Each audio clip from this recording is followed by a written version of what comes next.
Oke, selamat malam semua. Nah, ini saya jelaskan bagaimana metode itu bekerja. Jadi, metode itu ada yang mengembalikan nilai dan ada yang tidak mengembalikan nilai.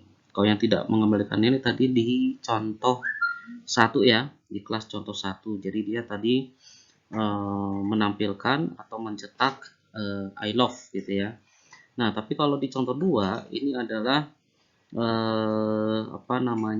metode untuk menerima inputan nilai. Oke, kita lihat di sini. Di sini ada metode. Nah, ini nama metodenya void cetak ya. Dia memiliki satu variabel atau satu variabel formal di sini adalah integer a, di mana a itu nanti menerima masukan atau input bilangan genap atau integer gitu. Oke, jadi di dalam void cetak ini, di dalam metode cetak ini, dia akan memproses system.out.println nilai x-nya berapa. Nah, ini kita ambil dari variabel atau atribut a. Nah, di mana atribut a? Nah, kita ambil dari sini atribut a itu. Gitu ya. Oke, jadi ini adalah integer a ini adalah parameter formal. Nah, ini adalah parameter formal gitu ya. Oke, jadi nanti ada parameter formal, ada parameter informal. Oke, kita punya satu metode cetak ya. Nanti kita akan gunakan di dalam public static void main atau di dalam kelas utamanya.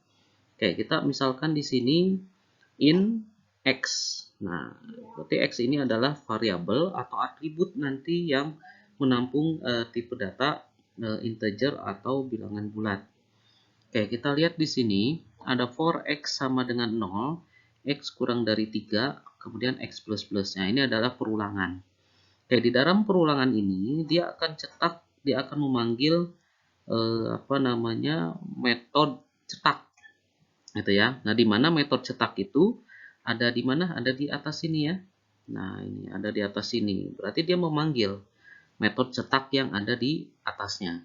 Di mana metode cetak itu adalah dia membutuhkan di dalam parameter formalnya ada satu ya, ada satu variabel. Oke, sorry. Ada satu variabel ya, satu variabel yang harus disertakan ketika kita memanggil metode tersebut. Maka di dalam kelas mainnya di sini cetak x.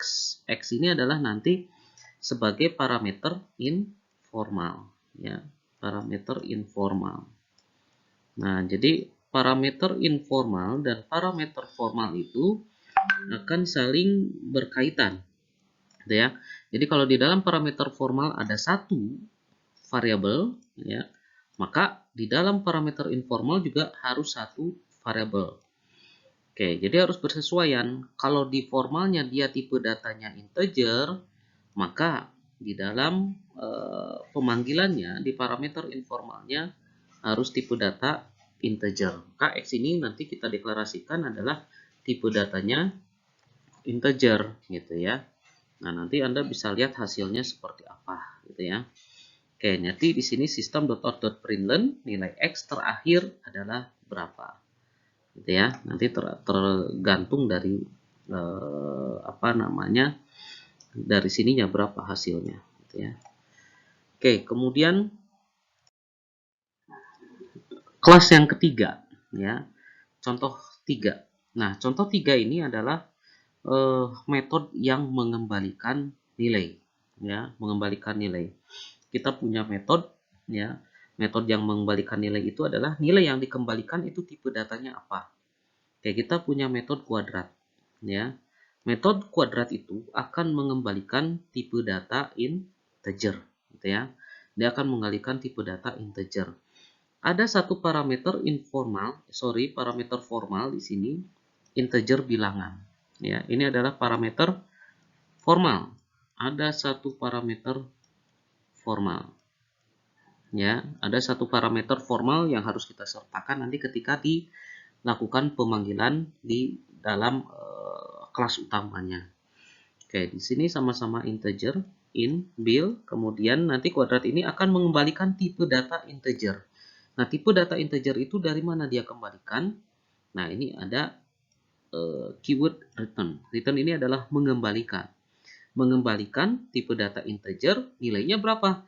Nilainya adalah bill dikali bill, gitu ya. Nanti tergantung billnya berapa nilainya. Nanti kita tentukan pada saat pemanggilan. Oke, sekarang kita masuk ke kelas utama. Nah, di dalam kelas utama kita punya variabel x. X ini adalah tipe datanya bilangan bulat, integer. X itu langsung kita inisialisasikan 5, ya. Nah, x ini nanti kita akan masukkan ke dalam kita panggil ke dalam metode kuadrat, gitu ya, ke dalam metode kuadrat. Di sini x-nya berarti 5. Nah, x ini, kuadrat x ini adalah metode dengan parameter informalnya adalah x, ya. Nah, ini x-nya 5, ya.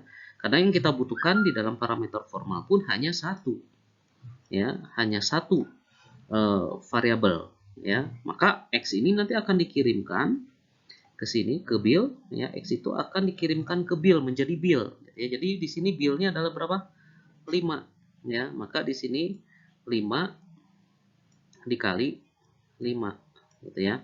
5 dikali 5. Hasilnya dia akan kembalikan ke sini, ya. Hasilnya adalah 25. Maka x itu adalah 5. Nah, ini kuadrat adalah, nah ini kuadrat ini nanti x-nya 5 kita masukkan ke dalam parameter formalnya, ke dalam bill, kemudian kita kembalikan nilainya, return bill dikali bill, 5 dikali 5 sama dengan 25. Oke, itu adalah metode yang mengembalikan nilai. Oke, kemudian contoh yang keempat. Contoh yang keempat itu adalah sama, ya.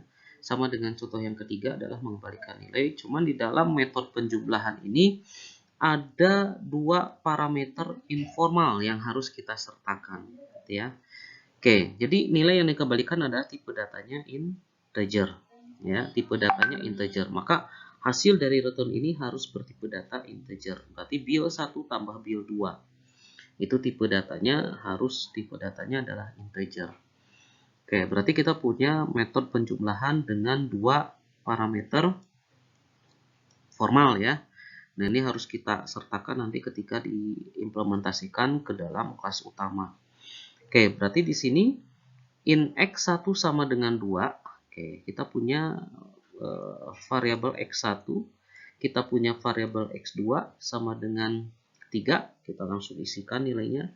Kemudian system.out.println, nah ini x1 itu nilainya berapa? 2, kemudian x2-nya itu adalah 3. Nah, maka di sini dia panggil metode penjumlahan. Oke, kita lihat di sini metode penjumlahan. Metode penjumlahan kita butuhkan dua parameter, ya, dua parameter, yaitu untuk bill 1, untuk bill 2. Maka di dalam implementasinya juga kita harus menyertakan dua variabel, gitu ya, dua variabel. Oke, x1 itu berapa? Kita inisialisasikan tadi 2. x2 kita inisialisasikan tadi 3, gitu ya. Maka 2 ini dia akan masuk ke dalam, nah ini bill 1, dan 3 ini dia akan masuk ke bill 2. Maka dia akan mengembalikan nilai berapa? Bill 1-nya 2, ya, bill 2-nya tadi 3. Nah, itu adalah pengiriman, ya, by value dan by reference, gitu ya. Jadi sesuai, ya. Jadi X1 itu untuk bill 1, ya, X2 untuk bill 2, ya. Oke, berarti 2 tambah 3 berarti dia akan hitung di sini 5. Berarti dia akan mengembalikan nilai 5 kemana? Ke sini, gitu ya, ke penjumlahan, gitu ya. Jadi harus sesuai tipe datanya. Kalau di sini integer, ini integer, kemudian penjumlahannya di sini bill 1, bill 2 itu integer, ya. Kita buat saja di sini tipe data untuk mengembalikan nilai integer. Jadi hasilnya di sini adalah Oke ya, gitu ya. Nanti silakan dikerjakan. Kalau ada pertanyaan silakan diajukan. Oke, terima kasih.